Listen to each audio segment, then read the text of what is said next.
From Elevate Digital, the Vocal Minority Report presents the Negro News Minute.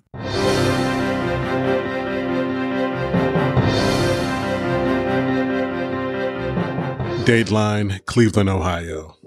Father of 9 and grandfather of 14, Robert Godwin Sr. was senselessly murdered in what was said to be live on Facebook, but was actually recorded and then uploaded Easter Sunday afternoon. At the time of this recording, which is Monday afternoon at about 2:30 Central Time, Steve Stevens is still at large after apparently snapping because of issues with his ex and his mother. He sought Mr. Godwin out at random and took his life. I did not watch the tragic video. Well, I stopped before he pulled the gun, actually, because I was struck by his casualness and callousness as he identified Mr. Godwin, who was just walking home after having eaten Easter dinner with his family. It prompted me to watch the other recordings he made that day in a vain attempt to somehow gain some insight into who could do this. For all intents and purposes, this is a man who looks like me. I say that to say he's black, bald, bearded, 30-something. And I guess I should say specifically, since he's on the run, he's 6'1", 240 pounds, black male, bald head with a beard. But in the videos prior to the shooting of Mr. Godwin, the killing of Mr. Godwin, who his family described as a man who had no shame in his game and that he taught his 5 daughters that they needed to fend for themselves and not depend on a man to provide for them, his daughter Debbie Godwin said in an interview this morning. She also said that he learned patience and humility and was not easily embarrassed. I was going to play snippets of the shooter and some of his rants and post other videos he uploaded that I watched prior to him killing Mr. Godwin, but I've decided not to. They're all over the internet. You guys can go to heavy.com. They've got a good write-up on the shooter, things you need to know about him. And I know it's everywhere else too. But one thing that really struck me was just how calm and level-headed, even pragmatic he seemed, which obviously, clearly, as he jokes, he talks to friends, fraternity brothers via social media and on the phone. At one point, he gives out his phone number. He tells stories of how his mother didn't listen to him when he told him that he was snapping, how his ex caused this. He says her name by name. He called out his current employer, saying he needed someone to talk to and he had a problem that he needed help with. He was a case manager at Beachbrook, which is a facility that serves children, teenagers, and families. And the way I took it, saying that, hey, he's taken on a lot of these people's problems and he's got his own problems. It appears he's turned his cell phone off now as the police continue to search for him. That search is widened to 5 states, spanning the Midwest and Northeast, police say. He made claims of multiple bodies in abandoned houses around Cleveland, saying at times he had shot and killed 13 people, 14 people, and he wanted to commit a massacre on Easter. However, police say that only Mr. Godwin has been identified as a victim to date. Dateline, Washington, D.C. A former federal prosecutor is asking the Justice Department for more transparency, citing President Obama's record-setting 1,715 commutations prior to leaving office. It is said that Obama granted more clemency to more people than any president since Harry S. Truman. The website 538 notes that Obama's approach was different than his predecessors because he was about freeing people from prison with commuted sentences, not pardoning them after their release. You may remember Obama setting daily records in the months leading up to the end of his presidency, releasing 231 inmates on one day in December and releasing 330 prisoners on a January day. Vowing to bring back law and order, Trump has suggested that commutations create a risk by freeing prisoners who might reoffend, a thought shared by others on the right, and now has a former federal prosecutor calling for the Department of Justice to track the hundreds who got these pardons and commutations. But only the Department of Justice has the manpower and access to raw data needed to detail and analyze what Breitbart News called Obama's last-minute closed-door process, which released, again, a record 1,715 convicts back into America's neighborhoods.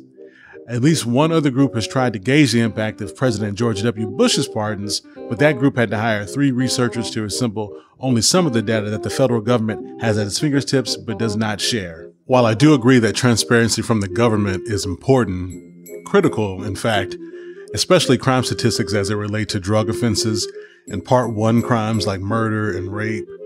Side note, you guys should check out episode 44 of the Vocal Minority Report, Coming Out of the Dark.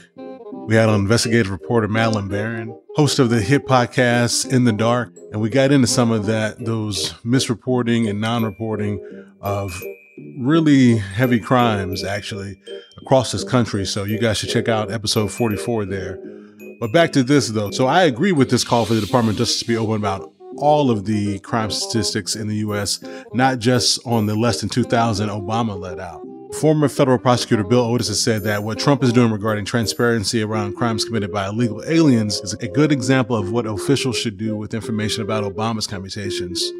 Jason Richwine, a public policy expert who studies government data to gauge the impact of policy alternatives, said when the government publishes only selected statistics from the restricted data, we get answers only to the questions that the government thinks are important, not necessarily the same questions that the public wants or needs to be answered. He also said, it may be helpful to have some kind of interagency standard or oversight body to ensure the public has reasonable access to the data it paid for. And then, of course, there are the costs that can't be measured in dollars and cents. Because the statistics on who gets incarcerated show that by a wide margin, it disproportionately impacts communities of color. African Americans and Latinos make up 30% of our population. They make up 60% of our inmates. About 1 in every 35 African American men, 1 in every 88 Latino men is serving time right now. Among white men, that number is 1 in 214. The bottom line is that in too many places, black boys and black men, Latino boys and Latino men, experience being treated differently under the law.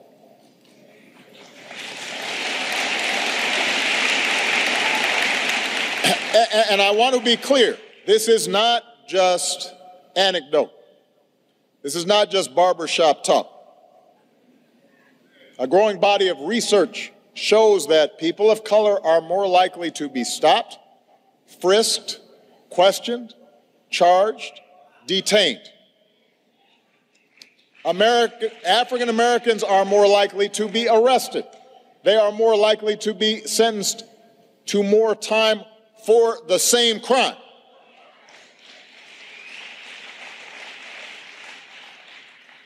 And one of the consequences of this is around 1 million fathers are behind bars.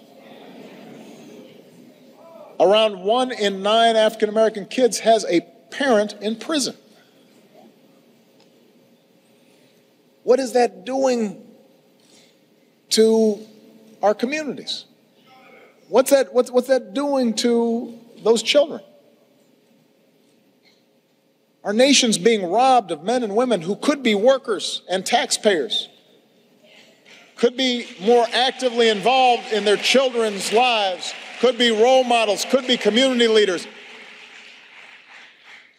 And right now they're locked up for a nonviolent offense. So our criminal justice system isn't as smart as it should be. It's not keeping us as safe as it should be.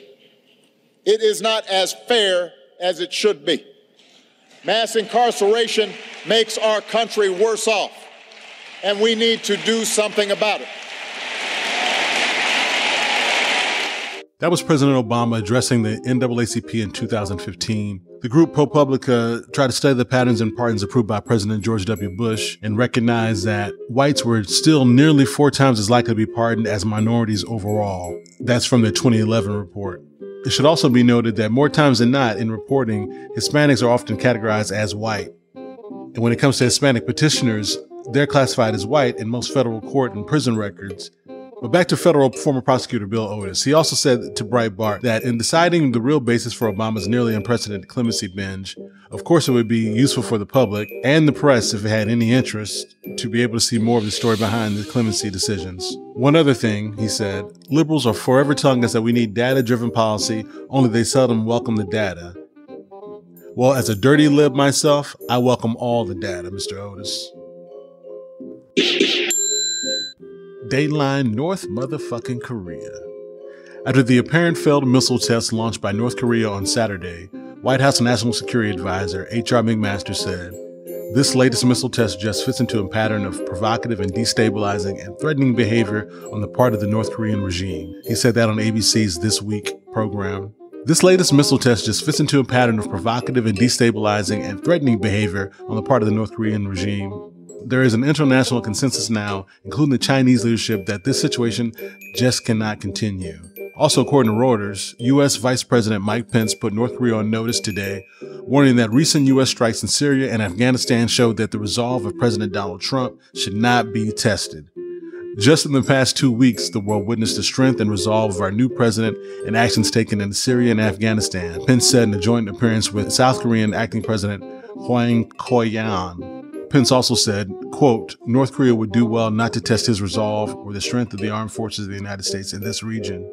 On Thursday of last week, the U.S. military said it had dropped the mother of all bombs, the largest non-nuclear device it has ever unleashed in combat on a network of caves and tunnels used by ISIS. It cost $16 million and killed 94 people. Let's see, 94 divided by 16, 0, 0, 0, 0, 0, 0. Well, anyway, you get the point. Carry the one. That's a lot of damn money per body. I'm just saying. Tensions have risen as Trump takes a hard-line stance with Kim Jong-un, who has rebuffed admonishments from China and proceeded with nuclear and missile programs seen by Washington as a direct threat. China says the crisis between the United States and North Korea and that efforts to help achieve denuclearization were clear. Officials stated that China is not the initiator of the Korean Peninsula nuclear issue. China's also banned the imports of North Korean coal earlier this year, cutting off its most important export, and Chinese media has raised the possibility of restricting oil shipments to the north if it unleashed more provocations. Dateline New York City. I didn't really plan to do a weekly SNL update, but they had me watch again this week as Jimmy Fallon hosted. I like the dude, so I thought I'd check it out.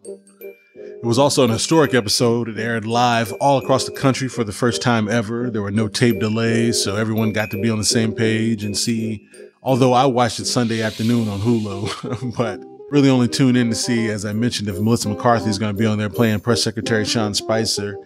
And she delivered. She came back and took many well-deserved shots at Spicy, with the best probably being calling them concentration clubs and not Holocaust centers, as he had said earlier that week. Then Fallon's had a spot-on impression of Trump's son-in-law, now top advisor, Jared. I'm apparently too cool for everything Kushner.